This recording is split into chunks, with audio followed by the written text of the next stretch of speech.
Doctor साहब जय जिनेंद्र, दिवाली की नए वर्ष की बहुत बहुत शुभकामनाएं। आपके लिए बहुत बहुत शुभकामनाएं। आपकी धन धान की वृद्धि हो, धर्म अभिवृद्धि हो, पौत पौतादि वृद्धि हो, ऐसी अक्षत अनंत शुभ भावना का एक कलश आपके घर में स्थापित हो। ठीक है डॉक्टर साहब, मेरा रसिक नाम है, रसिक जैन, और मेरी लाइटिंग फिटिंग की इंडस्ट्री में सिंस 1983 से मेरी इंडस्ट्री चला रहा हूँ। कि आपके कारण ही सारा मतलब जो शहर है जगमगाता है। जगमगाता है। इंदौर में करीब 70% लाइटें हमारी लगी हुई है। बात आप बधाई हो। और मैं इस वर्ष दिवाली के बाद नया वर्ष चालू हुआ है, तो कुछ आपसे समझना चाह रहा था कि हम लोगों को नए वर्ष में किस वक्त किस टाइम पे मुहूर्त के हिसाब से खोलना है और क्या प्रक्रिया करना चाहिए, क्रियाएं। रसिक जी, शायद आप ये जानना चाह रहे हैं कि दीपावली के बाद जब दुकान या व्यापार या फिर आप अपनी फैक्ट्री को कब खोलें और उसकी विधि क्या होना चाहिए, मेथोडोलॉजी। देखिए, समझना चाह रहे थे। हर प्रदेश की अलग अलग व्यवस्था या परंपरा है। कुछ लोग दोज को प्रारंभ करते हैं, कुछ लोग लाभ पाचन को करते हैं, लेकिन भारत में कुछ प्रदेश ऐसे हैं जिसमें सर्वप्रथम है गुजरात के, वह लाभ पाचन को ही व्यापार शुरू करता, उसके पहले कदापि नहीं करता है। लाभ पाचन पूर्णा तिथि होने से हर कार्य को पूर्ण कराती है। शायद मेरी छोटी अल्प समझ में यही लगता है कि गुजरात की संपन्नता के अनेक कारणों में एक यह भी है कि वो हर वर्ष ही व्यापार का शुभारंभ करते हैं लाभ पाचन से। लाभ पाचन को करें, लेकिन आप लोगों को इतना धैर्य नहीं रहता है, ऐसे लगता है कि 2 दिन और क्यों खराब कर दें।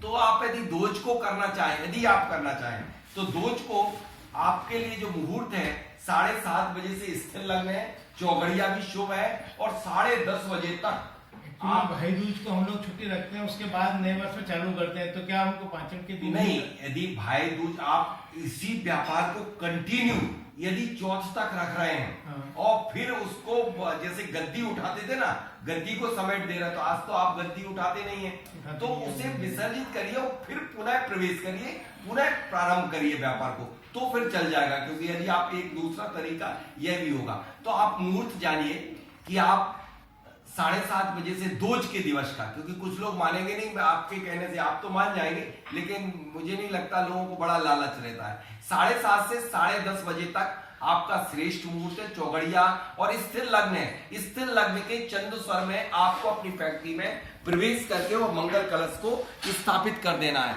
लेकिन यदि मशीन को चलाने के लिए हमेशा चल लग्न लेना चाहिए, तो इसके पूर्व जो रहेगी 6 बजे, 6:30 बजे, या फिर इसके बाद जो होगी 10:30, 11 के बाद, वो आप उसमें आप अपनी फैक्ट्री को चालू कर दीजिएगा। अब दूसरा होता है कि आप यदि 10:30 तक प्रारंभ नहीं कर पाते हैं, तो फिर 11:40 तक भी द्विश्वावी लग्न है, क्योंकि द्विश्वावी लग्न भी इसमें चलती है। इसके बाद भी 1 से 1:30 बजे तक का भी मुहूर्त दोज के दिवस के लिए है। लाभ पाचन के मुहूर्त अति श्रेष्ठ मुहूर्त, जो कि मैंने 10 मिनट का एक मुहूर्त निकाला है कि आप 7:12 से 7:24 या 26 तक यदि लाभ पाचन को प्रारंभ करते हैं तो अति श्रेष्ठ मुहूर्त होगा।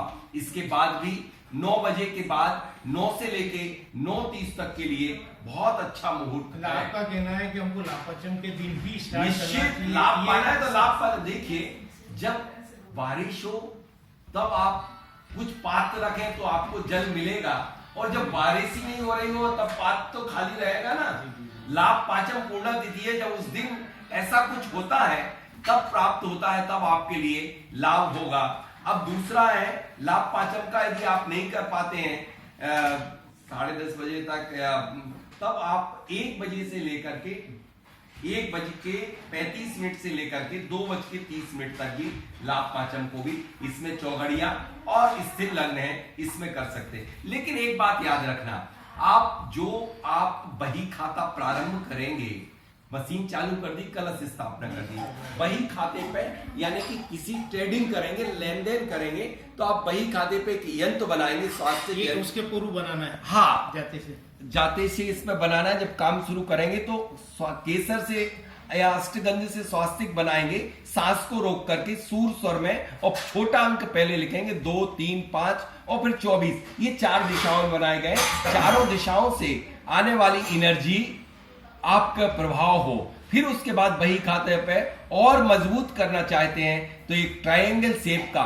जो यंत्र आप दे रहा हूं, ये यंत्र दूसरे पृष्ठ पर अंकित करना अष्टगंध से आपको निश्चित रूप से अति लाभ प्राप्त होगा। और एक माला जपना ओम ह्रीम श्रीम क्लीम ग्लूम अरम नमः और आहुति दे करके और हवन संपन्न करना।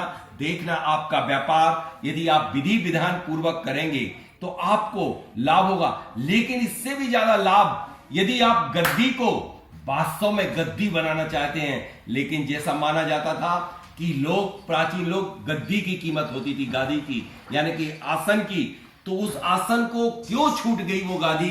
चूंकि एक गादी का यंत्र दे रहा हूं मैं, उसमें 5 सुपारी 5 हल्दी और इस यंत्र में के साथ आप अपनी गादी के नीचे एक किसी मटकी में छोटे से पात्र में अंदर गाड़ देना तो आपके लिए वो चमत्कार मिलेगा कि पूछो मत। ये यंत्र मैं आपको तक भेज रहा हूं, यह यंत्र आप अष्टगंध या केसर से सूर स्वर में, और जिस ऑर्डर में मैंने बोला है कि छोटा अंक पहले लिखते हुए, और यदि आप ये रख देंगे तो आपका डूबा हुआ पैसा भी वापस आएगा, व्यापार में खूब तरक्की होगी। और इसे आप यदि आप जमीन में नहीं अंदर दबा पाते हैं तो आप ऊपर रखें। 1 मिनट के लिए इसीलिए मैं रोक रहा था कि अब हमारी है इंडस्ट्री, वहां पे टेबल कुर्सी का सिटिंग है। पहले गद्दियां रहती थी तो सराफा या मार्केट जो भी समझते हैं अपन, उसमें गद्दी पे तो सब कुछ हो जाता। अभी सभी इंग्लिश सिस्टम हो गया है और हम हमारी बुक्स पूरी कंप्यूटर पे चलाते, तो उसके लिए ये सिस्टम कैसे किया जाएगा? देखिए, इस सिस्टम के लिए आपको कुछ नहीं करना है। आप अपने टेबल के पास में इस सब सामग्री को रख दीजिए और 10 किलो या 5 किलो वजन से दबा दीजिए, तो वह भी जमीन के पृथ्वी तत्व जैसा स्थिर हो जाएगा, दब जाएगा और वही प्रभाव आपको मिलेगा। करके देखिए, आपको आनंद आएगा। विधिवत करोगे तो लाभ होगा, यदि विधि में कमी रखोगे तो लाभ नहीं होगा। पूरी करेंगे और इसके लिए आपने जो हमको ज्ञान दिया उसके लिए बहुत बहुत बहुत बहुत धन्यवाद।